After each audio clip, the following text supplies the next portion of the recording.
I'm going to invite Todd to come up and speak for the lectern here also. You will see on this, Todd's report, the financial report is on there. On the back are we have three Zoom meetings scheduled, Zoom Q&A sessions scheduled for any further questions. So this is, it's easier if you get Jan to email you a link where you can just click on it, but I do want them put them on here to remind you this Tuesday, the Tuesday following, and then another Sunday evening. So we want to, again, make sure there's times where if you have some questions and want a little discussion with other folks about the Oregon project, you get a chance to do that. If you use this one, you have to type in that whole long line of stuff. But that's to remind you when they are, and again, you can email Jan and ask for that link to be sent to you by email, which will give you an easier way to jump on. But I hope some of you will join us for further discussion about your questions and really help us shape, what people need to know and what we have the opportunity to share with you. So thanks very much.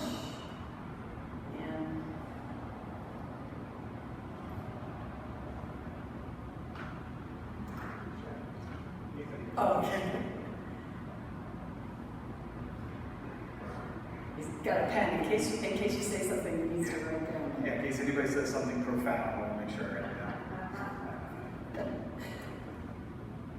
We good? Yeah. Okay, great. Good morning, everybody. Thanks for coming out. Big crowd here today, Gay Street, for the finance discussion. That's what happens with the finance folks. Talk, everybody runs. But I am just going to take a couple minutes to talk about the Oregon project, a little bit more about the finances of the Oregon project. So again, just to remind everybody, last year at this time, exactly 1 year ago, the congregation came together and said, we own this pipe organ that we purchased from the Cincinnati area, and but there's some issues with our operating budget, a little bit of concern about our financial house not being quite where it needs to be. And also, we really don't have a finance plan on how we're going to fund for this pipe organ installation. So the congregation overwhelmingly said, let's take a year, let's do some work on this, let's research some options. People talked about digital organs versus pipe organs, and all kinds of various things were brought up during that meeting a year ago. And so I said, let's get the organ committee together. Let's bring in all kinds of points of view. I know when Karen was creating that committee, she made sure she brought all kinds of different points of view. It wasn't just all the same people thinking the same thing. She made sure there was all different points of view at that committee. So that committee for the year spent a lot of time researching, looking at all different aspects of this, making sure we really did have a good feel of how much this thing would cost. The last thing you want to do, especially me being a finance person, you do not want to go into something and think it's going to cost something and then it comes in 50-100% more.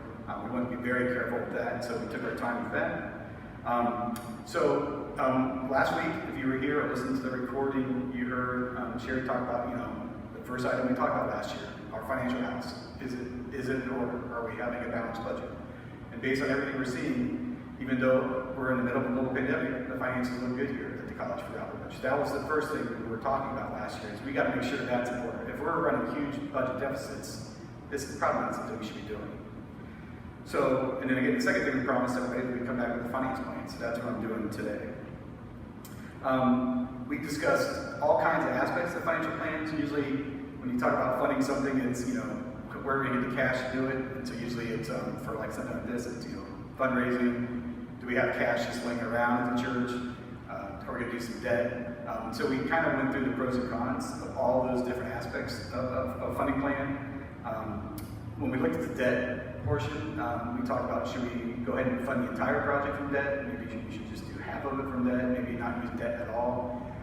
Sherry did a lot of good work with Park National Bank, looking at what kind of interest rates we can get just to give us a feel. And the rates are coming in around a 5% rate, and which is a little steep for us. And some of you might be saying, well, if I go get a mortgage right now, 30-year fixed mortgage, I can get it for 3%, maybe even less. That really comes into play of credit risk, right? So if a bank loans you money to go buy a house, if you default, they can get the house, sell the house, get their money back. It's a little bit harder with the church. If we default on our loans, it's going to be a little harder to sell a church, right? So, so those interest rates are all about credit risk, right? So 5% is pretty steep when you look at the cost of debt right now. And so as we went through the plan, we said, it makes the most sense just to finance it all internally, in-house. let's keep the external part of it just completely out of it. There's a lot of uncertainty in the world right now, and I think that can never be said enough right now. A year ago, when we were voting, global pandemic was not on our radar of any kind, right? When I was building the budget for Kenyon College last year, global pandemic was not on my mind when I was building that. You know, normally we have 1,700 students on campus. Right now we have 911. So everything is upside down. Everything, right? So there's a lot of anxiety, a lot of concern, people being scared. I'm scared. I'm anxious. I'm worried. Have not had a good night's sleep in over 6 months. Many of you are in the same position, right? So it's important to acknowledge that, right? That, okay, we had this plan a year ago, right? But a lot has changed, right? We need to acknowledge that. And so as we were having all these discussions, all those kinds of things were being discussed. So we don't know about the future. I know there's been some questions about, you know, what do we think the college, what do we think the church is going to look like in 5, 10, 20 years? No idea. We have no idea, right? So we just have to make decisions based on the best information we have available at this time. You know, that's just the way it is right now in this world. So we decided, let's not do debt. That way we control everything. If something's happening in the church financially and we just are having trouble, we at least don't have a legal obligation. We got to make these debt payments every month, right? The debt payments are to ourselves. We borrowed from internally, and so if we can't pay that back to our investments, that's on us, right? We can survive with that. So then, over the last couple months especially, the invest committee went to the trustee and to the finance committee and said, okay, we're looking like we're going to take the money out of the investments. Now, it looks like the Living Memorial Fund is the best place to take those funds out of. Now, those Living Memorial Funds, a little over $900,000, they kick off about $38,000 in interest a year. And that's used by the trustees and the finance to fund various types of things related to the trustee functions, so mostly maintenance kinds of things that the church would do. And so the question was posed to them, can you, both committees, still do what you need to do if you're getting about half that money? So instead of getting $38,000 a year from this fund, if you get $15,000 less, can you still do the things that you need to do? So finance had a meeting, we discussed it, they said, yes, we can do that. Trustees had a meeting, it went through all the things that they need to be thinking about for the church for the next few years. They said, yeah, we can deal with that without that money. So the investment committee then heard that from finance, heard that from the trustees, and said, okay, we can go ahead and take some money out of the investments, and these other committees who are impacted by this decision can still do the things that they need to do. So that gets you to this finance money. So there's a little yellow sheet here. I just thought it'd be good to kind of, summarize everything, what the investments we're talking about, total cost, what's been paid, all these kinds of various aspects of the finance money. I just threw them all on here. Some of you might have said, Todd, I would present this information in a lot different manner. Definitely, yeah, this is just what came to my mind. So hopefully it's clear enough that everybody understands what's going on here. Again, at the very top of the sheet, it talks about the Reynolds Fund and the Little Memorial Fund. I mentioned the Little Memorial Fund a little while ago, about getting $974,000, kicks off roughly about $37,000 a year in payout. There's also the Reynolds Fund. This Reynolds Fund has been created over the last several years, money put away, and the money from this fund is strictly for maintenance of the building, for major renovations, construction, all those kind of real big things. And it usually kicks off $40,000 to $45,000 a year. And I'll mention why that's important here in a minute. So the total cost of the pipe organ is around $581,000. When you talk about everything, buying the organ, installing the organ, just all aspects of the project, it's $581,000. Any good financial plan says, okay, if we're not going to be doing this project right this second, we're going to be doing it sometime in the future, we should put some kind of escalator in there of cost so that we make sure we're being as conservative as possible. It's always important to be conservative as you can in any kind of financial plan for a major project. So work with Sherry and HC talking to Mueller, thought about another $17.4 thousand would be about appropriate. So that's where that 3% increase is in there. Then we went ahead and said, we've already paid some money, so let's acknowledge that. For some reason we decided not to do this. It's important everyone know that we have made some payments towards this. That's $84,000, and the remaining balance is about $514,000 is what we need to finance, and that includes about $40,000 of construction. On the fundraising side, we have, as you all know, we haven't done anything, no major fundraising program yet, but we have received about $10,000. That money comes in every week for that, very small but wonderful amounts. So we got about 10,000 of those dollars already come in. We've also had 2 weeks ago an anonymous donor come forward and say, I would like to pledge $100,000 towards this pipe organ project. So that's where that 100 grand is, a very generous offer. It shows you the passion that people have for this church when they're kind of putting those kinds of monies into play. So when you take those things out, and again, you'll see additional fundraising, I've left blank. Again, being very conservative, have no idea how much funds we might raise if we have very much a fundraising plan put in place. That would only help us in the future for whatever additional monies we can. But for right now, in the financial plan, I assume we don't raise any more money.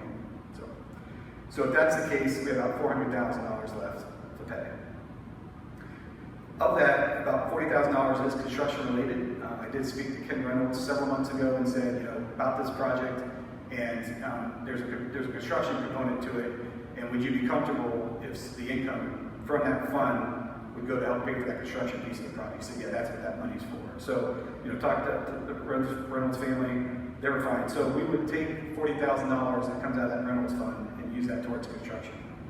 Now, what's interesting is, as you notice above, the Reynolds fund kicks off about $43,000 a year, and none of that, right, Sherry, none of that has been spent yet this year.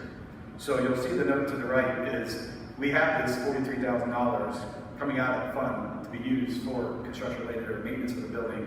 So we could just go ahead and redirect that. We can direct that now right to this project. And there's no taking out money, additional money out of the Reynolds fund. Then, after all those ins and outs and everything, Livermore fund will be somewhere around, and the most current number now is about $363,000 is what we withdraw from the Livermore fund. And then, so a little bit less than half, more close to the third. And then when you think about taking money out of something, you always want to have a plan to kind of put the money back in.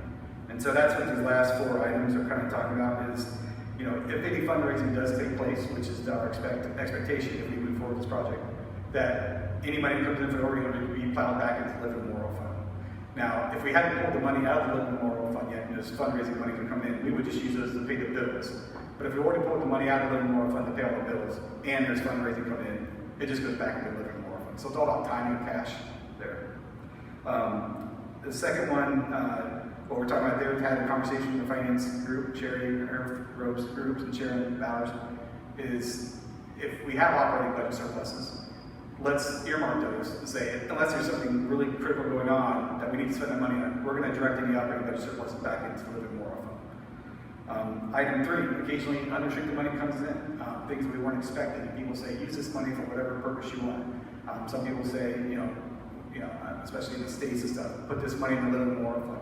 All those types of activities, we would say we're going to put back into the Live Memorial Fund. And then item 4 just says, any good financial plan, you guys want to kind of watch it and making sure if these are the promises we made, someone's tracking that. And so I think it makes the most sense that whoever the chair of the investment committee is the one who's tracking, watching how much of that $363,000 we put into the Live Memorial Fund, and then keeping track of when did we finally accomplish that goal. As you can imagine, it might take a while, right? But I think by everybody seeing this and saying we're all on board with this plan, then we're all committed to it, right? And go from there. So I went pretty fast through all that. I'm happy to answer questions. There's going to be over the next month a poll going out, kind of talk about. Okay, I've heard about the financial situation of the church. I've heard about the financial plan. I believe in the pipe organ project. Let's move forward. You're going to check yes on this poll. If you don't think it's the right thing for the church to do, we are giving you that option to say, no, this is not right. So if you think the digital organ is the only solution, then you would say no and say, make that note. But you're going to have a chance to still have your voice here, because this whole process has been about gathering information, communicating, as you've seen over the last year, having a piece of the website completely devoted to this project, putting information out there whenever we had it. We're just trying to be as transparent about this process as possible. What I'm going to do is we've done with some of the other presentations, if you have questions for Todd, if you want to come up and at a distance still ask him some questions or put it on the green sheets, again, and we can make sure that we get some of them answered either on the web page and the mailing and the Zoom Q&As and so on. So thank you very much for staying, and again, thank you to all the people who have been working on this and pledging and putting a lot of heart and soul into it. Thank you.